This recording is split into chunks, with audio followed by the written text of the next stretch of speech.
Irmãs, a paz do Senhor, chegamos aqui no capítulo 4. Já fomos aí tão edificadas nesses 3 capítulos pela vida da Ana, que assim destrinchou coisas grandiosas. E nesse capítulo aqui, se ela fosse falar, eu sei que ia sair muitas e muitas revelações.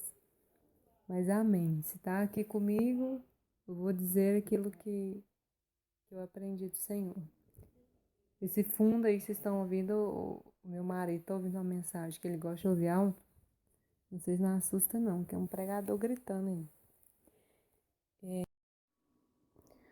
Bom, o livro de Esther foi um livro escolhido para nos preparar para o dia do seminário, né? A nossa igreja, as mulheres.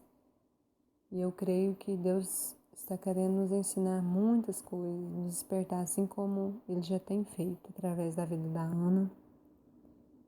E foi isso que eu perguntei para o Senhor. Deus, o que esse pedacinho de história tem a ver com o meu contexto de vida e com o contexto da nossa igreja?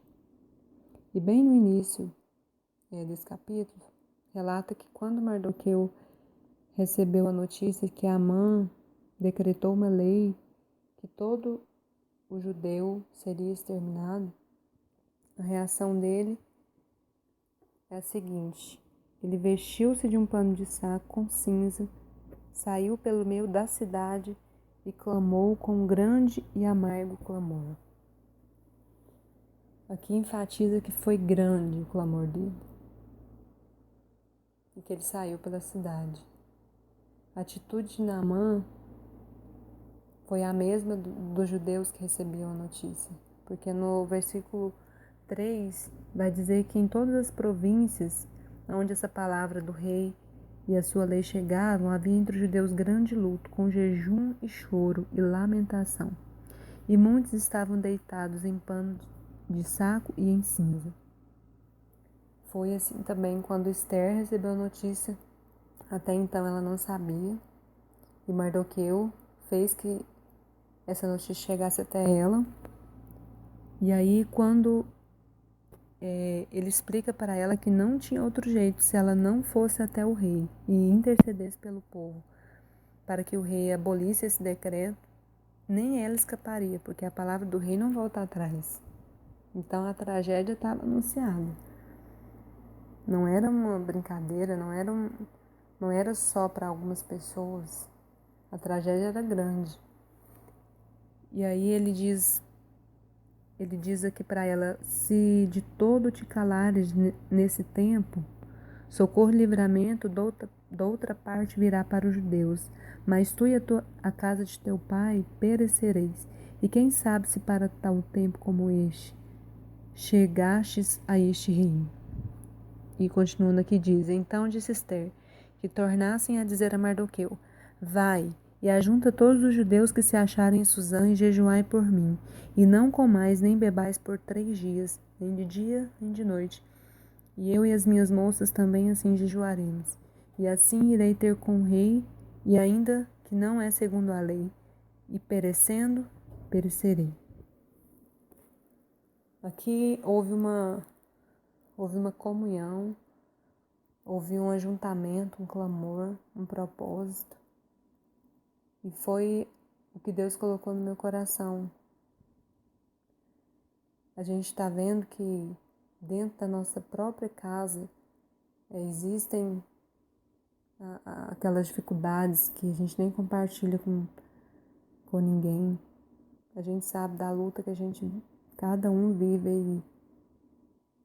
E o povo de Deus é quase não. A Bíblia fala que a gente vai ter mesmo aflições. Mas o que não pode ter é passividade. Foi isso que Deus colocou no meu coração. Passividade diante de alguma notícia ruim, diante de alguma situação que está sendo repetitiva na sua vida, você está enfrentando, que a gente está passando na nossa igreja, que a gente está vendo o decreto de morte espiritual na nossa igreja. Eu sei que isso não é uma coisa que só eu estou vendo, que essas mulheres que estão nesse grupo, que Deus colocou esse livro para a gente ler. E é isso que está falando, é a palavra do Senhor que está falando. Eu vejo isso no meio dos adolescentes, os pais dos adolescentes. Morte espiritual, decreto de morte. Nós precisamos nos unir de forma que a gente faça como Mardoqueu fez. Sair, não só na nossa casa, não só orar na nossa casa, mas orar junto. Reuniões de orações, que está faltando na nossa igreja. Comunhão, união, jejuar junto. Aquelas consagrações eram tão boas, né, Michele? Por que parou? Vamos voltar, irmãos, vamos nos unir. Eu sei que vocês também sentem o peso espiritual muito mais do que eu. E eu sei que essa também é a vontade de vocês. Então, não tem outra opção para a gente. Se a gente não se unir, a gente vai ver os nossos irmãos morrendo. E nós também não escaparemos. Então, que a gente não seja passivo. Em nome de Jesus, vamos nos levantar. Eu me incluo também nessa. Deus abençoe vocês e nos desperte.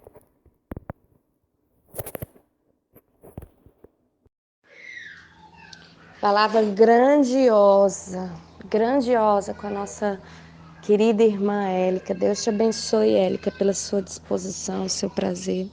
Eu só quero complementar algo, sabe? Voltando um pouco no capítulo 3, a gente vê que é dada uma sentença, né, para o povo judeu, que Amã chega ao rei e fala a respeito dos judeus de uma forma mentirosa, né? Falando que aquele povo era desobediente, era um povo perigoso e outros adjetivos. Amã começa a convencer o rei de que deveriam matar aquele povo.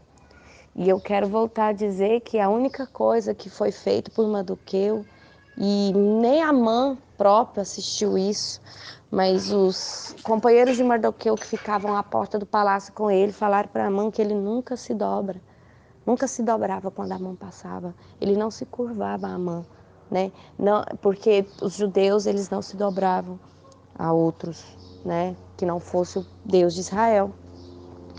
E então Amã chega ao rei e ainda por cima pede ao rei que abrisse os tesouros dele, porque Amã iria oferecer 10.000 talentos de prata para que aquele que matasse os judeus, né, iria receber dinheiro. Você tem noção quanto que é 10.000 talentos de prata? Um talento de prata corresponde a quase 10.000 reais hoje. Então seria 100 milhões de reais para quem matasse os judeus. E diz a Bíblia que a fortaleza de Suzã ficou todo mundo sem entender o porquê disso tudo. Por que será que ficou sem entender isso tudo?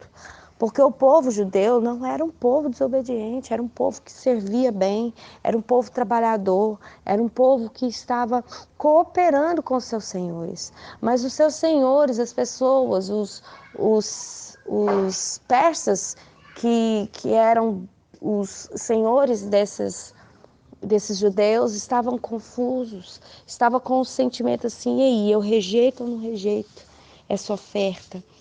Ficaram pesarosos porque eram pessoas que não tinham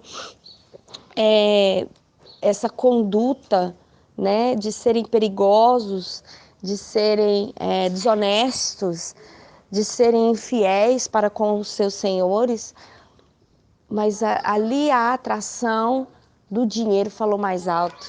E Amã sabia disso.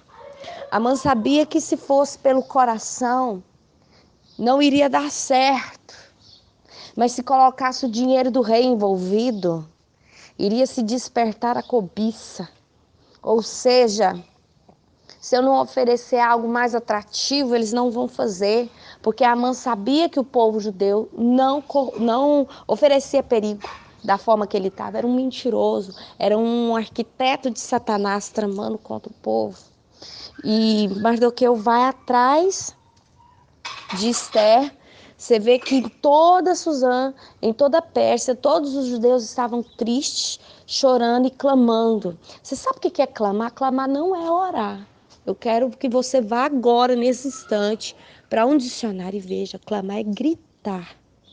Quando nós falamos assim, vamos fazer um clamor, tem que ter barulho, tem que ter pranto, tem que ter choro, tem que ter desespero. Então a Bíblia fala que em toda a extensão do reino estava se ouvindo o choro, os pedidos de socorro, o desespero do povo judeu. Eles estavam sofrendo com a notícia de morte. E aí nós vemos no decorrer do capítulo 4 que Mardoqueu vai atrás de Esther, conta para ela o que está acontecendo e fala para ela: se você acha que você vai se escapar porque você é rainha, você está muito enganada. Porque pode vir livramento de outro lado para o povo do judeu, mas a sua casa pode perecer. A descendência do seu pai pode perecer com você. Se você se acovardar nesse momento. Porque quem sabe se não foi para esse tempo que Deus te chamou a estar sentada no trono, como rainha desse rei, né? Então, olha para você ver como é que é. E aí eu quero colocar aqui um adeno ao que a Élica falou, né? Que a Élica, as palavras da Élica foi que a gente tem que se unir, que a gente precisa estar em união, clamando em união, porque é isso que faz a força. Hoje eu vejo, por exemplo, dentro da nossa igreja, uma frieza muito grande. E eu falo isso aqui sem medo de errar. Que não é só na minha igreja, porque eu tenho outras pessoas de outras igrejas, de outras denominações, não só assembleanos, mas batistas, presbiterianos, pessoas de outras denominações, né? Não tão conhecidas, ministério chamado ministério próprio, que fala o quanto a igreja está dispersa. Você chama as pessoas para orar, pouco se levanta. Você espalha uma palavra no YouTube, no Facebook, no WhatsApp, onde você quiser. Poucos têm o interesse de abrir. Poucos querem abrir. Dão mais razão à piadinha, a videozinho engraçado. Usa mais as redes sociais para propagar seus negócios, para chamar atenção para os seus produtos, ao qual é seu sustento. Não tem nada de errado nisso. Só tem de errado quando isso vem em maior lugar na minha vida do que buscar a Deus. Quando na realidade eu sei que Deus é um Deus que abre portas, Deus ele cria oportunidade onde não se tem, Deus traz o sustento no meio do deserto, Deus ele é o Deus do impossível. Então se eu buscar a Deus eu tenho tudo. Porque ainda que as pessoas não me deem condições para ter aquilo que eu preciso, o Senhor tem toda a condição de me suster. E a única coisa que eu quero dizer é que enquanto eu estava ouvindo a Élica, e enquanto eu estava lendo o capítulo 4, o Senhor me levou até na nação da Coreia do Sul. Olha para você ver, a Coreia do Sul, quando ela rompeu toda a sua ligação com a Coreia do Norte, ela ficou totalmente devastada pela guerra. Ela ficou totalmente destruída. O povo estava passando fome, não sentia emprego, não sentia nada. Só que a Coreia do Sul foi um país muito evangelizado. Lá na Coreia do Sul tem a maior igreja do mundo, onde se tem cultos de hora em hora. Eu esqueci o nome do pastor, mas é mundialmente famosa por causa dessa igreja. E a história daquele país mudou. Hoje em dia você vê uma Coreia totalmente diferente daquilo que ela foi há 50 anos atrás, daquilo que a guerra deixou. Só que o país ele foi reconstruído em 10 anos. E falando-se de um país, é pouco tempo demais. Porque existem países que foram destruídos por guerras, que já se passa 100 e tantos anos e até hoje ele não foi reconstruído. Por exemplo, você pode ver o continente da África. O continente da África foi invadido 1 milhão de vezes. É um lugar pobre, sabe, que não se levanta facilmente. A história daquele povo é uma história difícil, mas porque é um país onde ainda há muito ocultismo, né? É muito ocultismo. Então, se bem que quando há pessoas evangélicas nesse país, na África, você vê todo o amor. É um povo que se entrega e se dobra muito fácil para o Senhor, né? É por isso que todas as nações do mundo focam na África, porque eles sabem que se aquele país inteiro se converter, a coisa muda de figura. E esse foi o segredo da Coreia do Sul. A Coreia do Sul começou a orar, gente. Eles se levantavam às 5 horas da manhã. Na realidade, eles se levantavam antes, porque eles se arrumavam em suas casas. Às 5 horas da manhã, eles estavam na igreja e eles oravam das 5 às 6 da manhã, todos os dias. Eu ouvi um vídeo, que eu vou procurar aqui no meu privado, ver se eu tenho esse vídeo, de uma missionária contando que até hoje criou-se criou-se esse costume coreano de orar às 5 horas da manhã. Diz que é muito difícil você ver um lar que não está acordado às 5 horas da manhã buscando o Senhor. Por quê? Porque eles oraram pela nação. Eles estavam orando pela nação, estavam orando a Deus, pedindo a Deus para que pudesse ajudar a reconstruir a nação, porque eles estavam morrendo de fome, não se tinha emprego, não se tinha expectativa de vida, as pessoas estavam na miséria, os governantes não sabiam em que direção andar, e eles colocaram tudo isso na presença de Deus. Agora vai lá ver o que é a Coreia do Sul hoje. É um dos países mais lindos, mais bem construídos, mais ricos. A grande maioria dos políticos são cristãos, são evangélicos, porque até isso a população estava colocando na presença de Deus. É um país desenvolvido, tornou-se uma potência mundial. E ela fala que em 10 anos que eles fizeram esse propósito, a Coreia mudou, o jogo virou. E hoje em dia, 50 anos depois da guerra, hoje em dia a Coreia é outra coisa. E é um país onde que a palavra de Deus tem uma liberdade muito grande, a Coreia do Sul, tá? Então, eu vejo que isso precisa ser trazido para o contexto da nossa igreja hoje. A gente vê tanta gente reclamando de falta de emprego, falta de oportunidade. Pessoas que o salário não dá para suster a sua família. Pessoas que não sabem mais o que fazer para trazer comida para dentro de casa. Pessoas que têm aí 5, 6, 7, 10 meses de aluguel atrasado. Pessoas que quando o pastor chama para ofertar lá na frente, dá vontade de chorar, dá vontade de colocar as lágrimas num copo e despejar lá dentro e falar: Senhor, eu gostaria de ter, mas o Senhor sabe que eu não tenho. E qual que é? E isso é geral, gente. Eu não estou falando de uma, duas pessoas dentro da igreja, não. Se você for sentar para conversar com todo mundo na igreja, você vai ver que espiritualmente, fisicamente, psicologicamente, financeiramente, está todo mundo na mesma coisa, na mesma dificuldade. São sempre as mesmas reclamações. Qual que é? O que será que a gente pode fazer? Se unir em oração. Mas se unir de verdade mesmo, gente. Não é falar que vai orar e não orar. É fazer propósito comum. É a igreja inteira começar a romper com as dificuldades.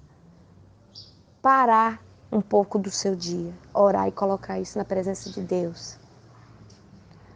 Parar um pouco dos momentos de lazer e fazer o que tem que fazer. Parar tudo e orar e buscar. Jejuar em prol disso. Clamar ao Senhor, paralisar tudo. Porque assim se tem o livramento de Deus. Assim você desperta o coração de Deus em favor da sua causa. Deus gosta disso, comunhão, união, uns orando pelos outros, uns chorando pelos outros. Numa só fé, num só amor, num só direcionamento. Quando a igreja do Brasil despertar, assim como aquele povo despertou para o que estava acontecendo na Pérsia, vocês vão ver o Brasil se levantando. Vocês vão ver esses políticos sendo presos. Vocês vão ver outras pessoas dominando as cadeiras do nosso Senado, da nossa Câmara dos Deputados, a cadeira da presidência, dos ministérios. E você vai ver pessoas verdadeiramente comprometidas com a verdade, com o Evangelho de Jesus, se assentando lá naquele lugar e reinando sobre o domínio do Senhor. Você vai ver Deus verdadeiramente sendo rei da nação brasileira e colocando para fora todos os Amãs que intentam destruir o povo de Deus, que intenta roubar, que intenta matar. Porque o decreto de Amã era: mata os judeus e aproveite dos seus despojos. Despojos é tudo aquilo que o morto deixou para trás. Então, se havia dinheiro, se havia casa, se havia bens, quem matasse os judeus tinha o direito de ficar com tudo. E o que está acontecendo hoje aqui no Brasil? Olha quanto os governantes têm roubado da nação brasileira. Altos impostos, a energia quadruplicou o seu valor. Quem pagava R$ 50 de energia há uns 3, 4 anos atrás está pagando R$ 200. Não tem lógica o que está acontecendo. A conta de água de 3, 4 anos atrás, você pode olhar, ela triplicou. O valor do supermercado triplicou. Tudo está difícil, tudo está caro. E o dinheiro que está em nossos bolsos não dá para a gente dar mínimo de dignidade à nossa família, aos nossos filhos. Então, exatamente está acontecendo o que está acontecendo. O que está acontecendo hoje na nação brasileira é o que está acontecendo ali no contexto de Esther. O povo está sendo destruído. O povo está morrendo. Só que a forca que está sendo usada para sufocar o grito, para sufocar o clamor, é uma forca espiritual. Porque a igreja não quer se levantar. A igreja está se dobrando para o que está acontecendo. E não está querendo se curvar. Não está querendo se dispor na presença de Deus. Para verdadeiramente começar a se mover da maneira certa. Eu quero te dizer uma coisa. Aonde o Senhor Jesus reinar, corrupção tem que cair. Aonde o Senhor Jesus reinar, a mentira tem que sair. Aonde o Senhor reina, não tem lugar para aquilo que Satanás faz. Infelizmente, nas cadeiras do poder legislativo, executivo e judiciário, só se tem pessoas que não estão sendo dominadas por Jesus. Pode até ter um crente, uma pessoa, mas sozinho ele não consegue, porque as maiores cadeiras, os maiores poderes estão na mão dos corruptos e de pessoas que não colocaram a sua cerviz para se dobrar ao Senhor. E enquanto a igreja não despertar, assim como fez Mardoqueu, Esther e todo o povo judeu, e não começar a clamar, não começar a orar, nada vai mudar. Então eu penso que a Élica tem toda a razão quando ela fala assim que essa palavra venha trazer despertamento para a igreja do Senhor. Que essa palavra venha fazer arder o nosso coração e mudar a nossa atitude. Que nós tenhamos mais união. Que eu pare de querer mover as pessoas para orar pela minha casa, pela minha causa. Mas que eu possa ver que assim como eu estou sofrendo, os meus vizinhos sofrem. A minha cidade sofre, o meu estado sofre e o meu país sofre. Que eu possa ser movida pelo desejo do bem coletivo, e não só do bem na minha casa. Que eu queira ver não só o meu dinheiro, o meu salário sustentando e dando o melhor para os meus filhos, mas que eu tenha um coração e uma visão de ver essa pluralidade, de desejar que toda a nação vive bem, que todo mundo possa ter aquilo que eu desejo para mim. Menos egoísmo, mais coletivismo. Vamos orar nesse momento? Senhor, meu Deus, meu Pai, graças eu te dou, Senhor, pela vida da Élica. Graças eu te dou, Senhor, pela vida da igreja do Jardim São José. Graças eu te dou pelos nossos pastores. Graças eu te dou, Senhor, pela vida do pastor Edmar, da pastora Cida. Graças eu te dou, Senhor, por todo o corpo e membresia daquela igreja. Senhor, obrigado porque o Senhor me inseriu naquele lugar com propósito. Senhor, obrigado, Senhor, porque o Senhor chama todas as mulheres nessa manhã para orar. Obrigado, Senhor, porque assim, Senhor, como o Senhor tem feito em todos os lugares dessa terra, o Senhor nos chama também para participar desse grande mover, dessa coletividade, dessa comunhão, Senhor. E eu quero pedir ao Senhor, ó Pai, que o Senhor esteja, Pai, com seus olhos atentos a toda a nação brasileira. Que o Senhor venha olhar também para a igreja do Jardim São José. Que o Senhor olhe, Senhor, para a igreja do Brasil como um todo. Senhor, eu quero colocar, Senhor, nos teus pés agora a situação em que está o nosso país. Senhor, assim como aquele povo que estava prestes a morrer, que estava no perigo, Senhor, de ter tudo aquilo que o pouco que eles tinham juntado, parar na mão dos persas. Assim estamos nós, Senhor. Nós estamos sofrendo com isso. Senhor, nós estamos, ó Deus, vivendo dias em que o nosso salário não consegue dar o mínimo para os nossos filhos. Senhor, o Senhor está vendo nesse momento como andam os armários, a geladeira do teu povo. Senhor, aquele que pega o seu dinheiro e aplica tudo em comida, está vendo contas de energia atrasada, mensalidade atrasada, carnês atrasados, porque ele precisa escolher. Ou ele alimenta sua casa, ou ele fica em dias com seus fornecedores. Senhor, quantas pessoas, ó Pai, estão vivendo, Pai, dia caóticos. Quantas pessoas, Senhor, estão aí com meses sem pagar aluguel porque não conseguem. Não é o desejo, Senhor, não é desviar esse dinheiro para usufruir em viagens, para usufruir em roupas, para usufruir nada disso, Senhor. O povo do Brasil, Pai, está tendo que pegar tudo o que tem e aplicar em comida, em necessidades básicas, que antes, Senhor, eram mais facilmente supridas.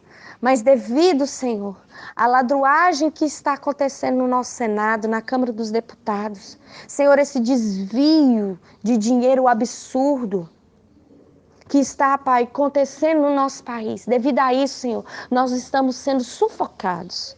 Nós estamos sendo, Pai, espremidos para conseguir, Senhor, tirar o déficit, Senhor, em que se encontra o nosso país.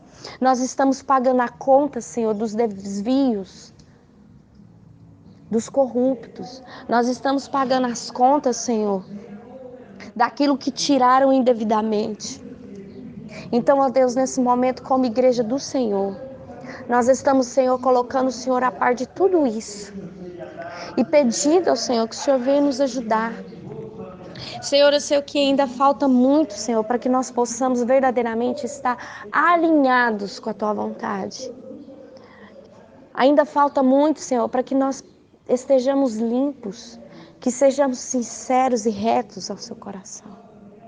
Mas até nisso, Senhor, eu quero te pedir ajuda, para que o Senhor venha, Pai, nos convencer dos nossos pecados, dos nossos maus caminhos. Que o Senhor venha trazer arrependimento ao nosso coração, para que nós possamos mudar. E assim, Senhor, sermos merecedores da Tua mão na nossa causa. Ensina-nos, Senhor, a fazer como aquele povo, a se dobrar perante o Senhor e clamar a Ti sobre a solução de tudo aquilo que está acontecendo conosco.